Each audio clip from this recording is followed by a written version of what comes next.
Hi everyone. So I'm here to talk to you tonight about the nuts and bolts of choosing your A-level options, which I hope you're really excited about because there's so much to look forward to in sixth form and in choosing your A-level options. So what you'll be doing next is looking at all the videos that the teachers have done to share with you what you've got to look forward to if you pick their subject as an A-level.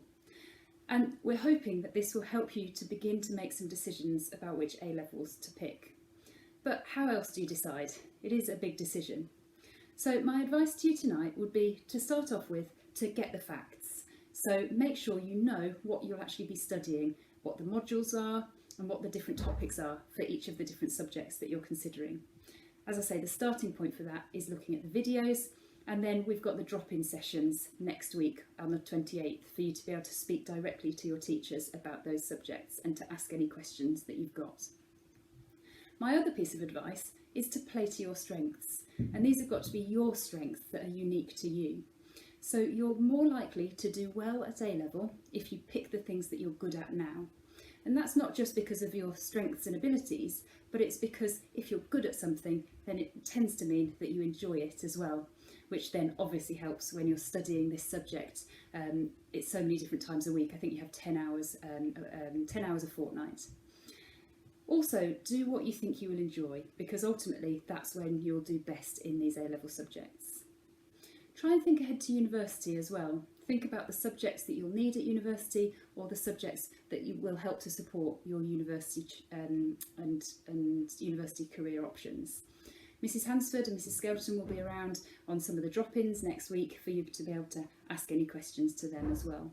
So definitely talk to the key people, talk to your teachers at the drop-ins or in lessons, talk to the careers department, talk to your form tutor or head of year, and they'll all be able to help you to make those decisions and help to make those choices. And of course, what will happen in the coming year for you is that all of the SLT will help you with having drop-in sessions. So these at the moment will probably be remote, but it won't be very long before we get these SLT drop-ins up and running, so we can help you with these decisions as well. So what I'm going to do now is show you a little bit about how you go about opting for these subjects and the combinations of choices that you can choose. So here we go.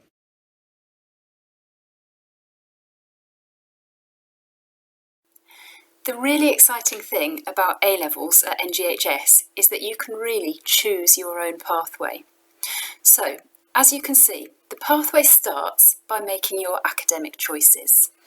Now, in this case, most girls will do 3 A-levels, and you can see from the prospectus that you've been sent that there are so many different choices. So you could make choices of maths or physics or chemistry, you could do history, geography or drama.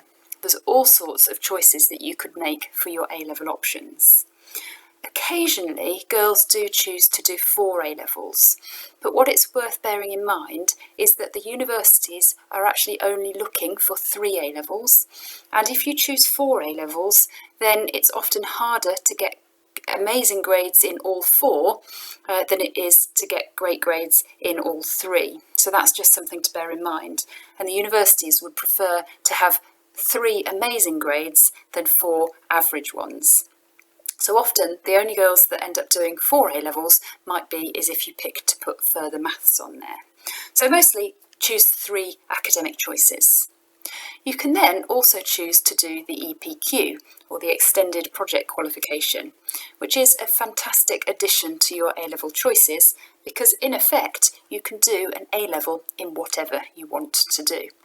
So people previously have chosen subjects like Formula 1 or classical poetry, for example. With EPQ, what happens is you get a taught lesson every week, you have a mentor for EPQ, and then it's done independently depending on what your project is. Once you've chosen your academic choices, then you need to have a think about whether you want to add to your pathway by adding optional academic enrichment. We've got several choices here that you could add to your package. For example, home cooking skills. I think that's certainly something that I'd be choosing. That's definitely a great way to prepare yourself for going to university by learning to cook. You might wish to take part in the performing arts technical team. This is a great way to learn all the things that you need behind the scenes for the theatre. They do modules on wardrobe and lighting and sound, for example. So if you want to be involved in the theatre but not actually on the stage, then this is definitely something for you. German for Business is another option we offer, which you could add to your academic choices. And I know Mr. Tracy has done a video for you that will help you to decide whether that's something that you want to add in. Massive open online courses might also be something that you choose to add. You can do online courses on almost anything. And again, I've done a video for you later that you might want to watch if you want to find out more about this. Once you've chosen your academic choices and then you've added in any optional enrichment, then have a think about which fitness you would like to include on your timetable. So all of the Year 12 girls do fitness. It's obviously a brilliant thing to have in your timetable. It's a great stress reliever, it's great to keep fit and great for your well-being. We try and choose things that you will really enjoy and that will help set you up with getting into fitness for the rest of your life. So you might want to choose Zumba, for example, or boxercise or squash, and there's lots of different options as well. We also have so many other options that you can add to your pathway at A-level. You might wish to join in on Young Enterprise, which is where you set up your own business and try and create a product and make some profit by selling that. It's a great learning experience. As you move into Year 13, you might like to apply for a leadership position, either as a prefect or as a house captain. There's also lots of different opportunities to add work experience to your timetable as well, and our really experienced careers department can help you with those choices. The GDST offers lots of opportunities as well, for example, the Young Leaders Conference, which you might like to get involved in.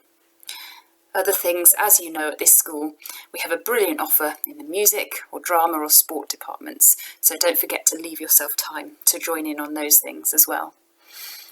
You also have the opportunity to have some paid work at school as well, by becoming one of our after-school club assistants in the junior school. I think that's really exciting that you get to build your own pathway and choose from all of those different options.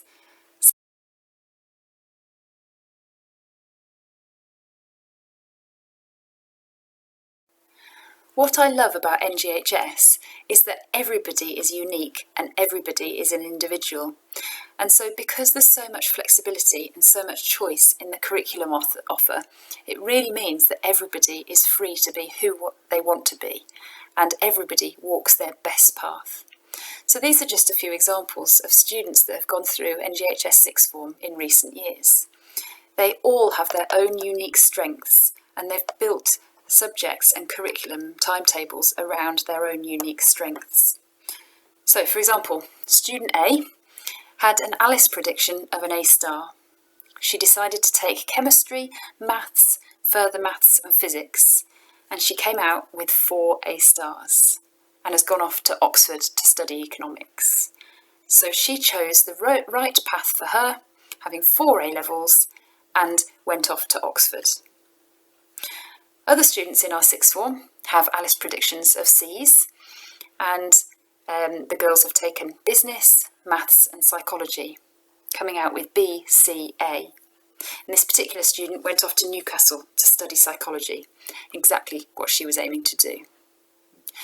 You might be a more creative student, such as student C here in the example, who had an Alice prediction of a B and took subjects such as art, English literature and French. She came out with A star BB and has gone off to Manchester to study French. And finally, the next student had Alice predictions of an A. She chose to take biology, chemistry, geography and combine that with an EPQ. She came out with 3 A stars and an A and has now gone off to Leeds to study medicine. So you can see here that the girls are individual. They choose paths which suit them and they go off to what they want to do, wherever that may be. This will be you in a few years' time. So enjoy making your decisions tonight